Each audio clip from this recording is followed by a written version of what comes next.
皆さんこんばんは、おじいです。本日の作品は、芥川龍之介、沼地。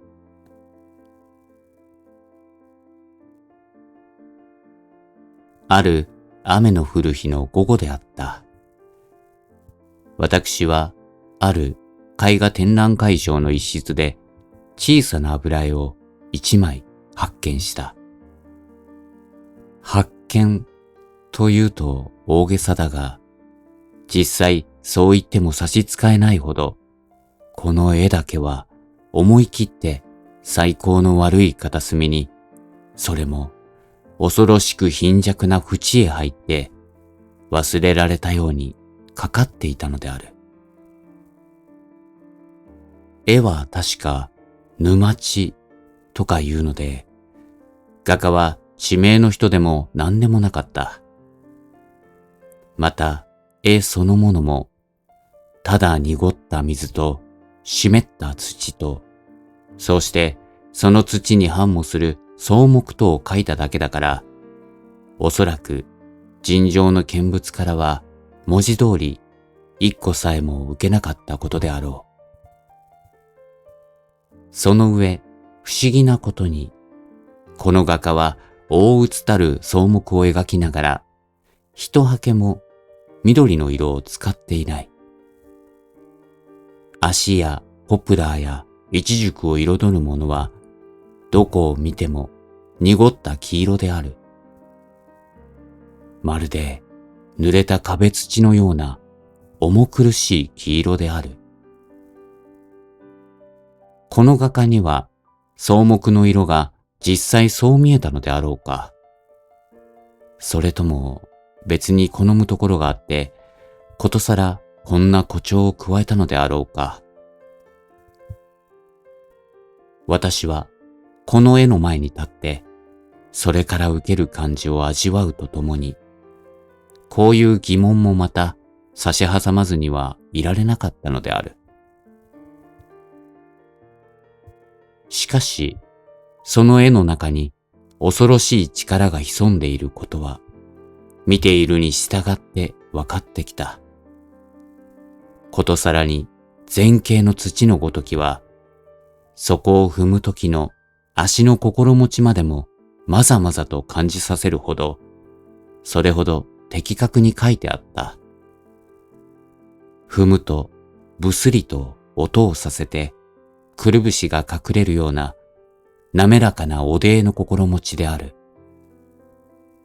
私はこの小さな油絵の中に、鋭く自然をつかもうとしている痛ましい芸術家の姿を見出した。そうして、あらゆる優れた芸術品から受けるように、この黄色い沼地の草木からも、恍惚たる悲壮の感激を受けた。実際、同じ会場にかかっている大小様々な絵の中で、この一枚に拮抗しうるほど力強い絵は、どこにも見出すことができなかったのである。大変に感心していますね。こういう言葉とともに、肩を叩かれた私は、あたかも何かが心から振り落とされたような気持ちがして、突然と後ろを振り返った。どうですこれは。相手は無頓着にこう言いながら、カミソリを当てたばかりの顎で、沼地の絵を指し示した。流行の茶の背広を着た、恰幅のいい、消息通を持って自ら任じている、新聞の美術記者である。私は、この記者から、前にも一二度不快な印象を受けた覚えがあるので、不詳不詳に返事をした。傑作です。傑作ですか。はははは。これは面白い。記者は腹をゆすって笑った。その声に驚かされたのであろう。近くで絵を見ていた二三人の見物が、皆言い合わせたようにこちらを見た。私はいよいよ不快になった。これは面白い。元来この絵はね、会員の絵じゃないのです。が、何しろ当人が口癖のように、ここへ出す出すと言っていたものですから、遺族が審査員へ頼んで、やっとこの隅へかけることになったのです。遺族？じゃあ、この絵を描いた人は死んでいるのですか？死んでいるのです。もっとも生きているうちから死んだようなものでしたが、私の好奇心はいつか私の不快な感情より強くなっていた。どうして？この絵描きはよほど前から気が違っていたのです。この絵を描いた時もですか？もちろんです。気違いでもなければ、誰がこんな色の絵を描くものですか。それをあなたは傑作だと言って感心しておいでなさる。そこが大いに面白いですね。記者はまた得意そうに声を上げて笑った。彼は私が私の不明を恥じるだろうと予測していたのであろう。あるいは一歩進めて鑑賞上における彼自身の優越を私に印象させようと思っていたのかもしれない。しかし、彼の期待は二つとも無駄になった。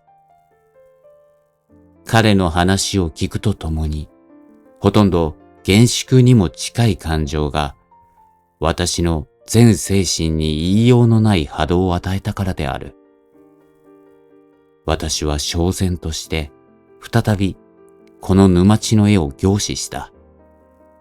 そうして、再び、この小さなカンバスの中に、恐ろしい焦燥と不安とに苛まれている痛ましい芸術家の姿を見出した。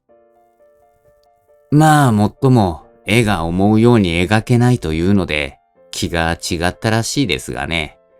その点だけはまあ、買えば買ってやれるのです。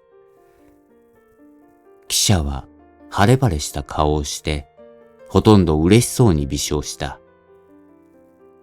これが、無名の芸術家が、我々の一人が、その命を犠牲にして、わずかに世間から贖い得た唯一の報酬だったのである。私は全身に異様な旋律を感じて、みたびこの憂鬱な油絵を覗いてみた。そこには薄暗い空と水との間に濡れた黄土の色をした葦が、ポプラが、イチジクが、次年、それ自身を見るような凄まじい勢いで生きている。傑作です。私は記者の顔をまともに見つめながら、公然として、こう繰り返した。